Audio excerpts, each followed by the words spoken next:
Yo, what's up, magandang tanghali guys, Chris TV. Welcome back to my channel again guys. Today's video guys, Monday, March 11 guys. Dito pala guys, oh. Dito sa aking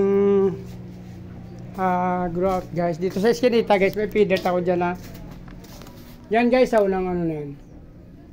Yan sa unang ano na yan. Wala pa ng time flashlight pero kumuha tayo ng mga feeder yan guys sa aking eskinita. Ito na guys, oh, nabawasan ko na siya ng mga female. Nagsasizing tayo dito guys. Kinukuha natin yung malalaki, nilagay natin yung mga buntis, nilagay ko na doon sa mga breeding, sa aking mga breeding tub. Doon sa labas, nagdagdag tayo tagdala-dalawa doon. Tapos ito yung malalaki, nilagay na natin dito guys. Oh. Yan ating mga female. I-out natin yan. Ito pa, magbabawas pa tayo rito. Yung mga lalaki dito naman sa kabila. Iniwalay na natin yung male saka female guys. Dito na. Para na sila magbe-breed ng maaga. Diyan na natin ilagay yung ating mga male. Dito naman yung ating mga female guys. Diyan. Puro female diyan.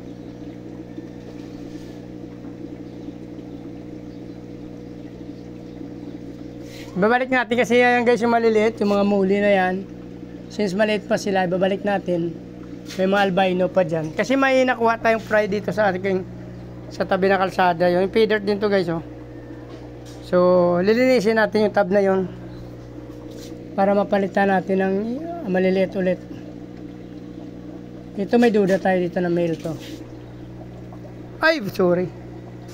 Sorry guys. Kinakamay lang natin guys para hindi mapipili natin na maayos. Ito guys, female, oh. Dito natin nilagay yan. Pag gamitan natin ng panandok, sumasama lahat. Ito guys, duda tayo dito kasi nagkakulay siya, oh. Male to. Kala mo lang female yung iba, pero pagka ano, nagiging male sila guys paglaki. Yan, oh. Doon kasi guys, wala rin doon wala rin, walang aerator. Dito mayroon, no? Kaya kahit marami sila dyan.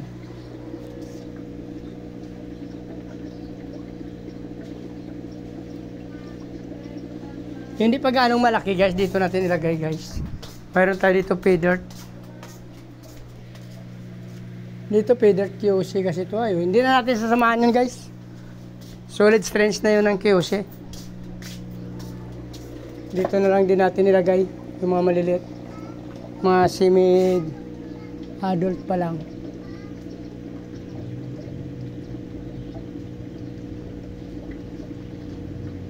Ito. Kasi baka mag-out tayo bukas sa kalsada guys. Marami na yata yung feeder eh. Kailangan natin magbenta siguro bukas guys. Try natin kung may time tayo. Meron tayo doon kasi pang out na adult sa labas. Malalaki na sila.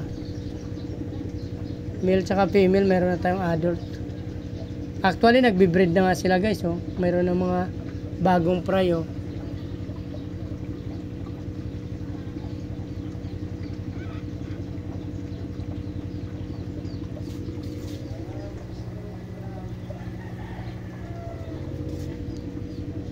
Yung matitira dito maliliit sa mga medyo malaki-laki na kontis, balik na lang natin doon. Mayroon kasi tayo doon malaki na, pero hindi natin pwede samahan kasi para ma-crossbreed natin yung sa gym. Iniwalay ko yung solid na gym tsaka solid na QC na feeder para magka-cross tayo ulit. Hindi tayo masyado mag-inbreeding guys. Iwasan natin yun. Kaya yung solid strange ng QC, kasi nag-cross na ako dyan sa labas guys eh. Yung feeder na galing sa QC at Bulacan, pinag-cross ko na dyan sa dalawang tab.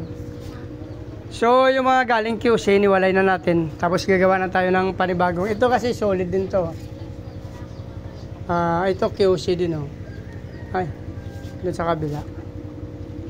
Hindi ko na pinagsama yung QC at yung Bulacan para pag sakasakali magdagdag tayo ng mga breeding natin, i-cross natin ulit yung mga anak ng QC at yung anak ng actually meron tayo, sinasabi ko nga, meron tayong crossbreeding dyan.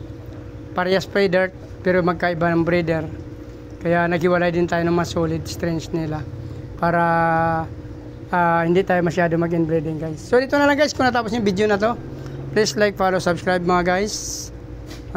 Sama nyo na rin notification bell. Maraming salamat sa patutuloy na panonood at pagsuporta sa aking YouTube channel guys. Paki-follow nyo na rin yung aking Facebook page, Chris Molino guys. Maraming salamat. Mabuhay kayo hanggang gusto nyo. Bye-bye.